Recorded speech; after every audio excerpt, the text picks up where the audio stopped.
Hey, what's up, y'all? I went to this China go-go place. So check it out. Okay, and this video is going to be called Social Experiment because today. All right. So, men, if you're like me, I'm going to share why I'm thinking like I am because of just this live monitoring that's going on. That way, you can connect the dots, read between the lines, and get the lesson needed to be given from my life, and maybe you can apply it to yours. Because you'll never change. I can't change you. Only you applying stuff from other people to your life will change you. Okay? And when I mean other stuff, I mean their knowledge, right? Their misery. Sometimes you can take someone's misery and go, whoa, and you can apply that to where you won't have that misery and stuff like that. So today, some of my dreams I've had a dream where there was this fake light in these vans, and they followed me everywhere, and I was walking with my father, and they came and they pulled over and got out of the van and tried to come up on us, and I rammed up and I just smashed whoever was on me with my own hands. And today I wanted to do that, dude. I can feel it, and I like feel my body starting to go, and I'm like, and I'm just like, it's been a struggling day because I'm so happy and changing in life, but this thing is growing, man, this game around me. And I'm sick of it. I'm sick of demons thinking they can tell me what to do. I'm so sick of that. And I'm ready to, I'm ready to kind of get mad a little bit. And I am. Sometimes you get fed up. So today's one of those fed up days. And so I go to eat lunch. And you can tell when somebody's talking shit about you, because you can just non-verbally connect it. I can connect the non-verbal now, just like y'all can. And so I'm just eating, and then I turn on this motivational scriptural guy named Kay Sampson who lives in Italy. And I watch the energy shut them down. Oh, the lady in there was on her phone, her look changed, the guy's looks changed. They tried to go out the door and do the next to me, and I felt it shut them down, dude. I stayed silent. I played some Kay Sampson. This fireman coming out here. See, I deal with this kind of stuff all day long. So imagine trying to be a happy individual while all this is going on. It can get to it affects you mentally. So, and I felt that energy shut them up. And there was 1, 2, 3, 4, there's 5, there were 6 people in there who were little gossip mouths, and I felt that it just shut the whole room down, and everyone, and it won. Positive energy beat 7, 8 people, 6 people, right? And it was amazing. And I'm in there trying to just say, Joshua, you're cheerful, willing, dude. Don't lose that side of you, because I know there's going to be a time where I do rush that power source that's trying to mess with me, and I don't want it to be right now. See, I don't want it to be right now. I don't. So they do. They want it to be right now because they're poking me. See, poke, poke, poke, poke, poke, poke, poke, poke, and then they get mad when you end up doing what the dream said.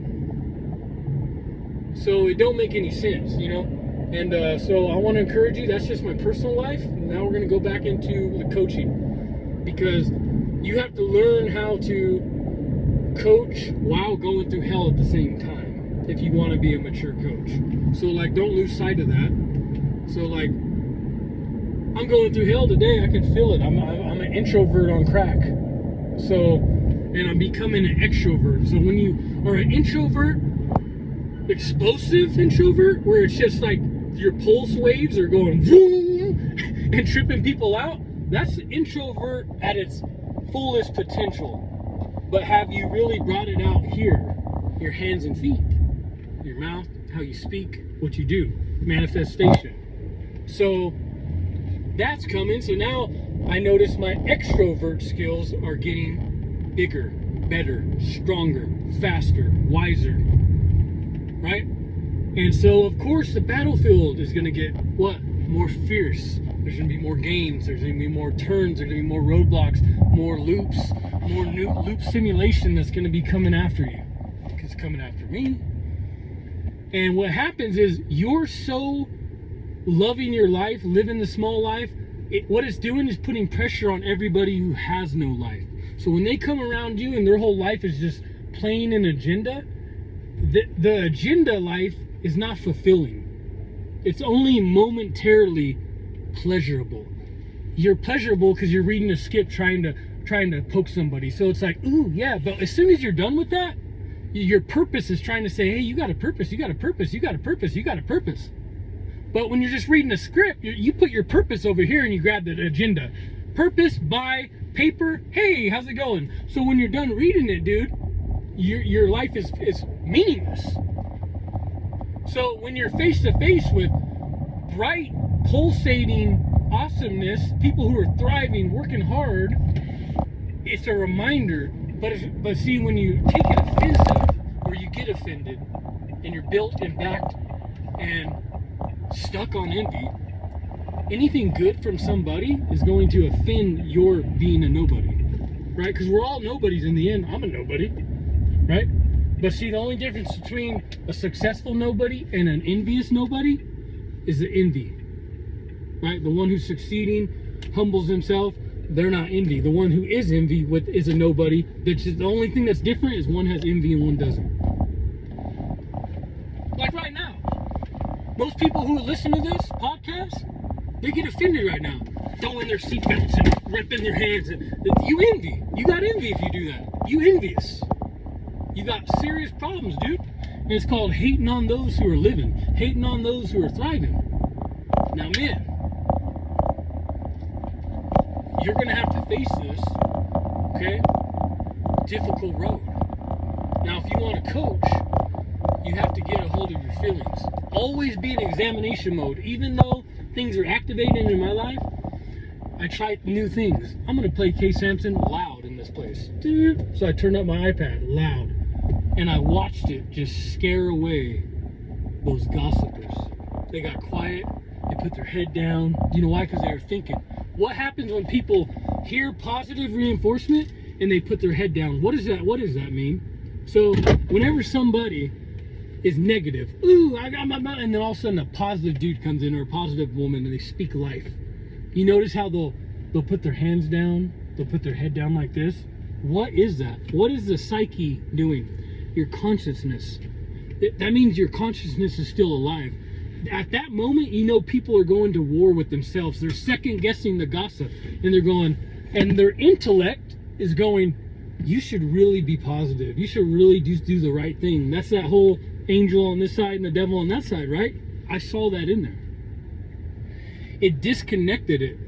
And you can tell the loudmouth one who was the big bully and all that stuff, and it straight dismantled it. You know, I watched it too, because I'm very observant. And I watched it. I just watched it, and it was absolutely amazing. And you know, and I didn't do it to like, I was watching the breakdown of it. I was amazed going, wow, dude. So, because me, when I looked at it, I looked at Kay Sampson's message, and it went from my iPad, and I looked at like an orb of light. Vroom, vroom, vroom, vroom, and it filled the whole room. And it shut down those gossipers. It was too powerful. So they put their head down, dude. I got to see that, see? And that was amazing. And it really inspired me to try to be more cheerful, willing today, because when you're surrounded by garbages, and there's two different garbages in life. There's garbages who are garbage and they don't think they're garbage. And like, if you're a Christian, your flesh is always garbage. You know, you're nothing. Only the blood of Jesus Christ is why you survive, right? Or make it to the eternal. So when you look at things, somebody who doesn't have any morals or standards, sleeps with everybody, to me, they're garbage, right? Because I weigh things out in my standards. I don't judge them, but they'll never be part of my clique. I'm not going to hang out with whoremongers, you know, because I'm not a whoremonger. I don't want to be a whoremonger. I used to be, don't want to be anymore, right? So like, you have to really, when you go from that passive, gullible, lost your masculinity, and then you find it back, you get it back. You don't find it, you reactivate it. I think a man who lost their masculinity, they just put it away in a little box and they just left it there, and it got dust and dust and dust. And then when you get it back, all you really did is you went and grabbed that box of masculinity and you opened it up. You opened it up and said, hell no, I'm going to be a man again. I'm going to be wild at heart. I'm going to square my shoulders. I'm going to put my chin up. I'm going to put my chest out. I'm going to face situations. I'm going to cry, and I'm going to use the pain to my benefit. See, that's the difference between, you know, and masculinity. You all you did is you went and opened it from the box again. Right? And it's gonna be a mission. But this message is called Social Experiment. I thought it was kind of awesome because the tables are turning. It's funny, the social experiment they did on me, now I'm elevating and I'm doing it too. I'm getting creative and I'm using this against them, but not in a way to bring forth destruction, but in a way that might change them, because they're going to self-destruct on themselves anyways. The middle zone is going to be bye-bye zone pretty soon. The lukewarm zone will not be on planet Earth. They are going to be judged. God is going to judge the lukewarm middle people. Even though it seems like they're taking over, it seems like there's a lot of them. But I guarantee you this, the middle zone and the lukewarm zone are going bye-bye.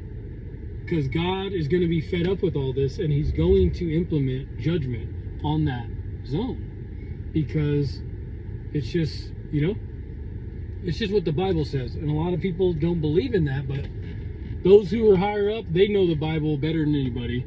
They're following every Bible, that all the top 10 religions, they're following it in their little room, and they're watching it very closely. You know, and they're watching Earth, they're watching Saudi Arabia, they're watching India, they're watching America, they're watching Israel, they're watching which ones, and then you're going to really find out what is real and what is not when it comes to the religions. You know what I'm saying? There will be no more mystery.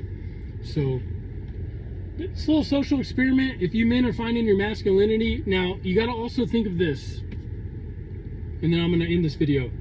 So, try to remember how you walked, talked, thought, and moved while you were passive and gullible and insecure. Do you remember when you'd like walk in rooms, right, and you see tough men and you would put your head down? Have you ever noticed when you went in rooms and you seen big guys, you would little yourself? You would let them be big and you would shrink yourself. That's what you did. That's what I did. Now when you unbox your masculinity and you're set free, are you still doing that? Because if you are, it's going to try to creep up again, but you need to size. Now you're a lion. You're a man. Size up the room. Scout.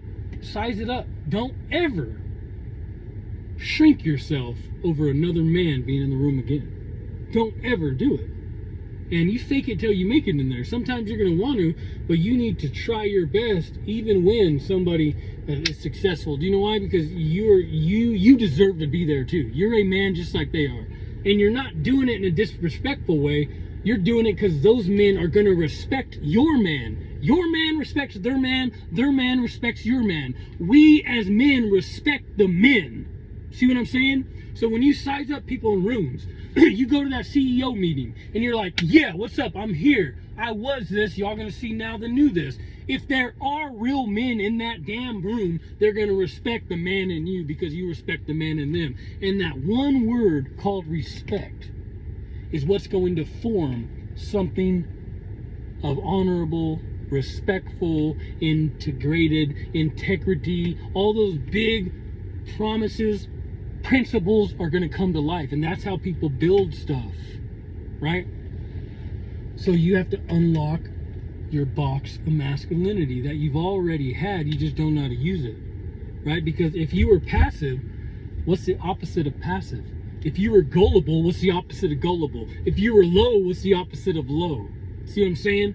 These are the things you got to bring into every atmosphere you walk in. Bring it.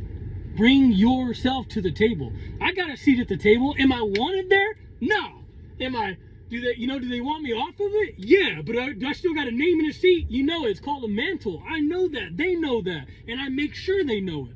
Because they sure as heck make sure I know that we don't want you here. We want you dead. We want you miserable. We want you unhappy. So I let them see the new man. You ain't going to shake me. You ain't going to break me. You're going to try to activate that anger, that fire, that rage, and I'm trying to suppress it because I want to live life. I want to coach my kids' basketball teams. I got dreams and goals, ambitions, visions, purpose, right? So this is what you deal with when you're in the arena, right? You are dealing with this when you're in the arena, right? They are trying to poke you. They bring more stuff out, right? So remember that, who you used to be, and that's how you build, right? That's how you build, right? So like, don't go into passive zone, go into masculine zone, right? That's how you do it. I mean, that's how it's done, dude. And if you have a good woman, she'll respect your fierce battle in the arena, and then you get to finally bring it down a little bit for her. But women need masculine energy too, to press them, right? So what happens? At home, you get to bring it down a little bit, right? It's up here in the arena, but when you go home to that queen, you get to bring it down a little bit. Just a little though. And you gotta be okay with that. Okay? So this is a social experiment. I'm continuing to navigate through this game against me. And you know what? Stay positive, try new things, because it's all about territory. So when you get angry, they're taking my territory. I'm giving up territory. My gift is cheerful, willing, positive, motivation, and right now. So I bring that to the table, right? So now I got to fight back when I went to lunch, because I know due to the monitoring, they see what's going on, so that's what they're gossiping about. So I get creative, and then I bring something to the table, and I watched it. So now I know when I walk in this building again, I'm ready for the next wave, right? And you know, it's all about how you handle those moments. Like when Gladiator was done with one fight, he's catching his breath, he's down there, his buddies are like, whew, dang, I didn't know we were gonna make it past that one, you know? And then they're waiting, they're breathing. Do you know why? Because the doors are getting ready to open. Something's gonna come again. There's gonna be a new setup, a new scheme, a new trap, a new plan, and you have to fight it.